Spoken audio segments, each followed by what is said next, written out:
ជំរាបសួរពុកម៉ែបងប្អូនទាំងអស់គ្នានៅក្នុងថ្ងៃនេះផងដែរខ្ញុំចង់ធ្វើវីដេអូមួយដែលនិយាយទាក់ទងជាមួយនឹងតើធ្វើយ៉ាងណាដើម្បីទទួលបាន 1000 subscriber នៅលើ YouTube បាទជាទូទៅអ្នកធ្វើវីដេអូភាគច្រើនគឺតែងតែចង់ទទួលបាននូវការ subscribe ជាច្រើនក៏ដូចជាការទស្សនាជាច្រើននៅលើ YouTube ផងដែរហើយនៅក្នុងថ្ងៃនេះខ្ញុំចង់ចែករំលែកថា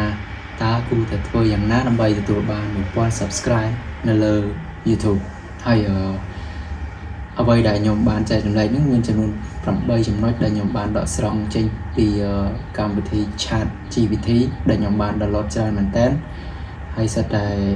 trail ទាំងអស់ទេបងប្អូនបានន័យថា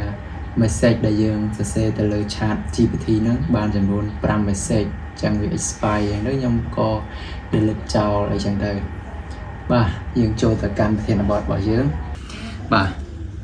ចំណុចទី1នោះដែលខ្ញុំបានទទួលបានពី Chat GPT នោះគឺគេឲ្យយើងផលិតវីដេអូដែលមានគុណភាពខ្ពស់បានន័យថាគុណភាពវីដេអូយើង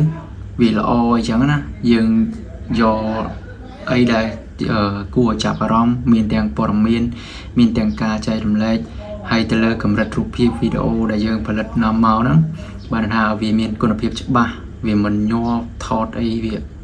ងឹតពេកមើលឃើញអីចឹងណាហើយកម្រិតមួយទៀតទៅលើដូចថាយើងយកកម្រិត1080ឬក៏ 4K អីចឹងដើម្បីអ្នកទស្សនារបស់យើងមើលទៅវាត្រជាក់ភ្នែកអីចឹងទៅហើយចំណុចទី2នោះគឺគេឲ្យយើងបង្កើននៅប្រសិទ្ធភាពវីដេអូរបស់យើងឧទាហរណ៍ថាចំណងជើងវីដេអូរបស់យើងយើងនិយាយពីការជិះម៉ូតូអីចឹងទៅខ្ញុំបានធ្វើដំណើរទៅលើតាមដងផ្លូវ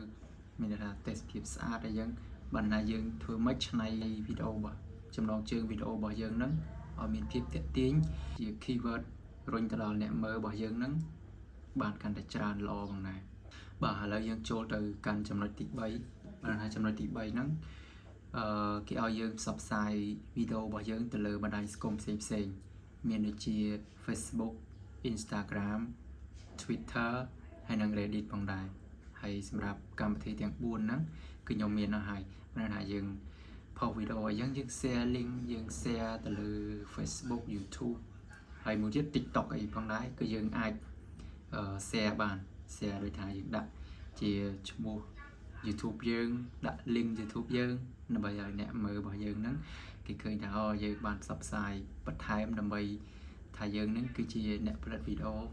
ទៅលើ YouTube ហើយរុញទៅកាន់អ្នកមើលយើងកាន់តែកាន់ឡើងអីចឹងទៅណាបាទហើយធ្វើឲ្យគេកាន់តែ subscribe ផងដែរ4គេឲ្យយើង collab បានថាសហការជាមួយនឹងYouTuber ផ្សេងមួយទៀតផ្សេងតែដែលយើងស្គាល់គ្នាឧទាហរណ៍ថាជាមិត្តភ័ក្តិឬក៏ជា YouTuber ដែលយើងបានស្គាល់លើវិធី content creator ដូចគ្នាហ្នឹងបានថាចូលសហការជាមួយគ្នាដើម្បីផលិតជាវីដេអូបានថាអញ្ជើញគេជា special guest មកកាន់វីដេអូរបស់យើងឬក៏យើងហ្នឹងទៅផលិតវីដេអូ challenge មួយទៅកាន់វីដេអូផ្សេងៗហើយមានឃើញមានច្រើនផងដែរទាំងនៅស្រុកយើងក៏ដូចជានៅខាងបរទេសក៏គេធ្វើច្រើនដែរតាក់ទងជាមួយនឹងការសហការគ្នាដើម្បីធ្វើវីដេអូផលិតវេទិកាហ្នឹងបាទទី5ហ្នឹងគេឲ្យយើងចូលរួមជាមួយនឹងអតិថិជនរបស់យើង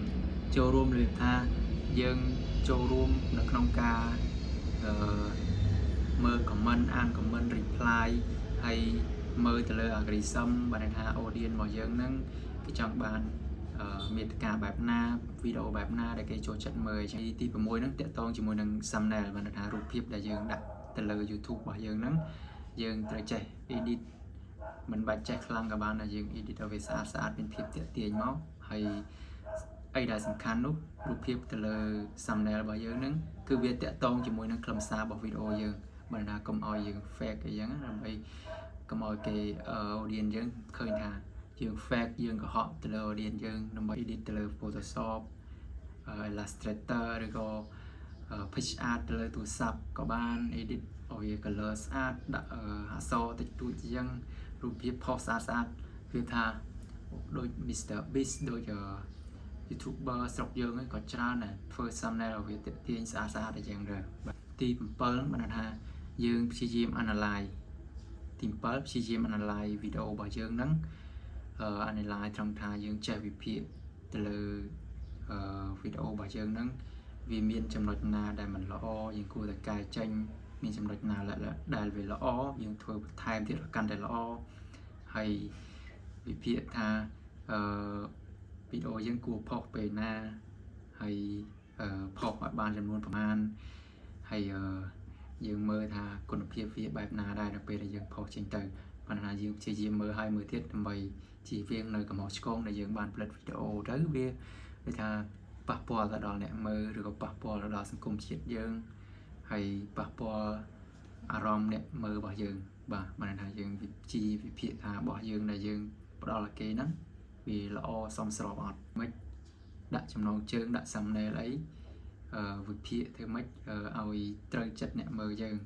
បានថាយើងកុំមិនមែនផ្គប់គេពេកបានថាយើងធ្វើអីដែលត្រឹមត្រូវភាពជាខ្លួនយើងហើយយើងផ្ដល់ឲ្យគេទៅបានថាយើងវិភាគរបស់យើងថាវាល្អអត់មុននឹងផ្ដល់ឲ្យគេហើយយើងមានការវិភាគមានផុសពេលណាវាស្រៀងទី7ដែរបាទហើយ